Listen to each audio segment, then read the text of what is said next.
Venus de tous les horizons et de toutes les croyances, bravant tous les obstacles imposés par nos différences.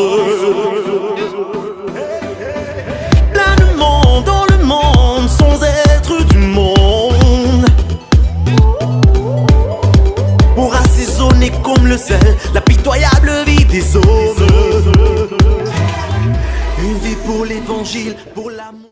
La religion doit cultiver le vivre ensemble. Quand on est croyant, nous devons tous être ensemble. Et même quand on est ensemble, quand on va songer à insulter son frère. Je suis même aussi acteur dans un mouvement des catholiques. Nous avons OASP, une organisation qui s'occupe des sanctions positives. Alors, on essaye de primer les gens qui font des bonnes œuvres, par exemple.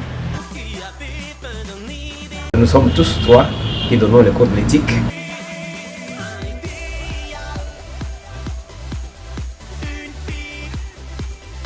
Je vous assure que moi j'ai dit, en tout cas, Ecofond Leaders, c'est au fait la première université qui enseigne justement ce genre de cours.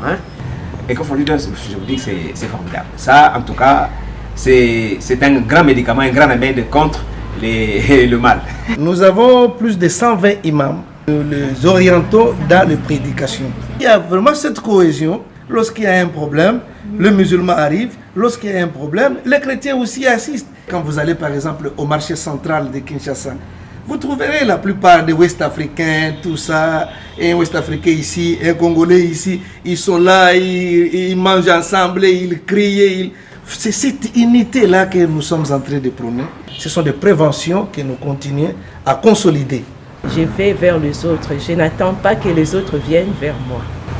C'est ça le grand secret. En ce qui concerne la planification familiale, là, j'ai eu beaucoup d'expériences avec d'autres confessions religieuses.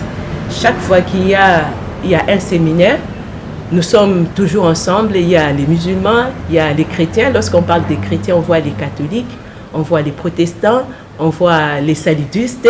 Il y a presque tout le monde qui a, même les églises des réveils. Nous sommes ensemble, nous partageons les expériences. Dès qu'il arrive le jour de la fête des Eid, vous verrez tous les chrétiens, vos voisins chrétiens qui viennent chez vous pour dire que non, nous voulons manger avec vous parce que c'est votre jour de fête. C'est à travers la paix que j'arrive à rencontrer l'autre. Sans la paix, on n'est rien. Je suis la colombe qui est Je suis membre du mouvement Focolari. Hier, nous avons suivi le mot d'ordre du pape. Il a demandé à ce que toute la terre entière puisse gêner et prier pour la paix. Nous avons choisi un endroit là où on garde les enfants de la rue. Nous sommes arrivés là-bas, nous avons trouvé le prêtre qui nous a vraiment accueillis avec joie. Chez nous, nous recevons les enfants de toutes les confessions religieuses. Pour nous, il n'y a qu'un seul Dieu, raison pour laquelle nous travaillons avec les Vinkis. À l'école, nous avons connu un moment, un enfant qui n'avait pas de moyens.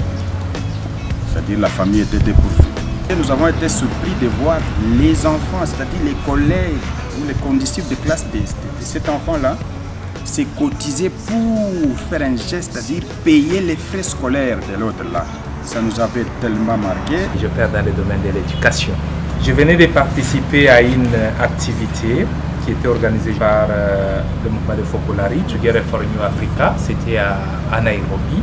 Le thème de cette activité, c'était la crise identitaire et le leadership de l'unité. Alors, les premiers faits, on nous a montré comment est-ce que le concept de l'unité, où est-ce que nous sommes et où est-ce que nous voulons aller.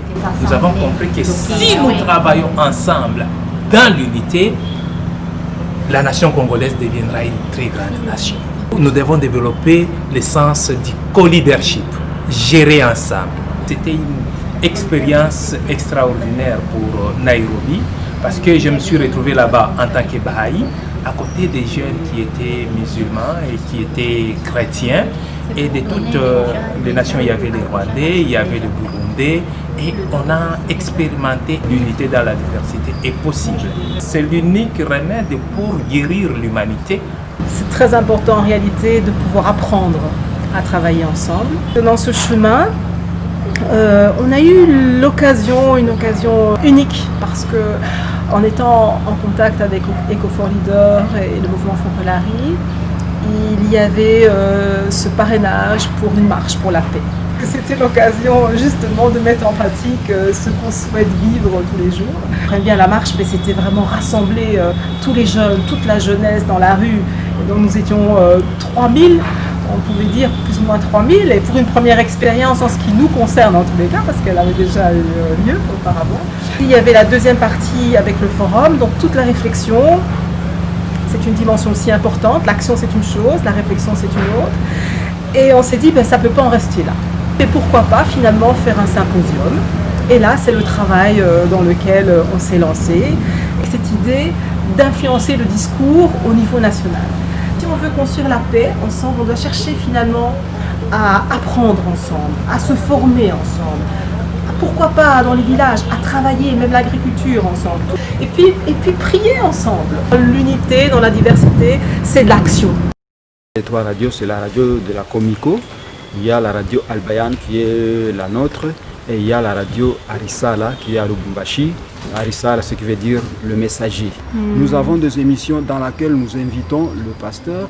Nous avons des émissions que nous appelons les non-musulmans en général pour venir nous approcher. Notre radio lutte à la promotion de l'unité dans la population.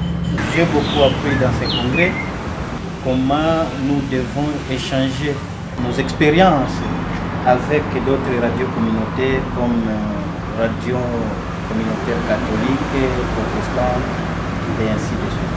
Celle doigt ne suffit pas pour laver la figure, il faut tous les 5. Donc ensemble, nous ferons de grandes choses. Inch'Allah. Des félicitations, des sentiments de gratitude.